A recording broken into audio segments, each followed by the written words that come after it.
తానా board కర్తవ్యం ఏంటి? తానా board November 25, 2024న అత్యవసరంగా ఏర్పాటు చేసిన సమావేశంలో వేడిగా చర్చలు జరిగాయి. శ్రీకాంత్ పోలవరపు తాను ఈమెయిల్లో సమాధానం ఇచ్చినట్టుగా తాను ఈ పని చేశాన్ని, తీసుకున్న డబ్బు తిరిగి ఇచ్చేస్తానని తెలిపారు. మొదటిగా తీసుకున్న $3.1 మిలియన్ మాత్రమే కాక ఇంకొక $4 లక్షల కూడా తీసుకున్నట్టు, మొత్తంగా దాదాపు $3.5 మిలియన్ మళ్లించినట్టు తెలుస్తోంది. ఫౌండేషన్ కి ఆ సమయంలోనే చైర్మన్ గా ఉన్న వెంకటరమణ యార్లగడ్డ కూడా తనకు ఈ విషయాలు తెలియవని, తాను కూడా అందరిలాగానే దిగ్భ్రాంతికి గురైనట్టు చెప్పారు. తానా బోర్డుకి ఇప్పుడు జటిల సమస్య ఎదురైంది.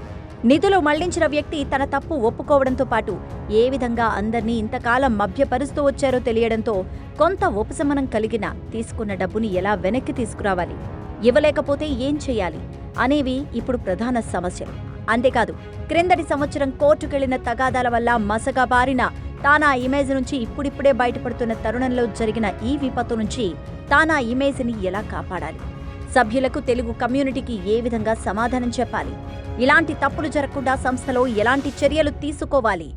తానా నాయకులు అర్థం చేసుకోవాల్సిన విషయం ఏంటంటే, ఎప్పుడు ఆర్గనైజేషన్లో అగ్ర నాయకత్వం సరిగ్గా లేదో, ఎప్పుడు నాయకులు కోర్టుల చుట్టూ తిరుగుతూ సంస్థ పనులు చూడకుండా ఉంటారో, సంస్థలో ఇలాంటి మోసాలు జరిగే ప్రమాదం ఎక్కువగా ఉందని గ్రహించాలి. ఒక సీనియర్ నాయకుడు మాట్లాడుతూ 2021 ఎన్నికల నుంచి తానా నాయకత్వంలో తగాదాలు మొదలయ్యాయని, అంతకుముందు ఎప్పుడూ 2 సంవత్సరాలకు వచ్చే ఎన్నికల ముందు చర్చించుకొని సామరస్య వాతావరణంలో ముందుకు వెళ్లేవారని, ఇప్పుడు జరిగిన అనర్థాన్ని ఒక గుణపాఠంగా తీసుకొని ముందు మళ్లీ నాయకత్వంలో నిర్ణయాలు జరగాలని చెప్పారు.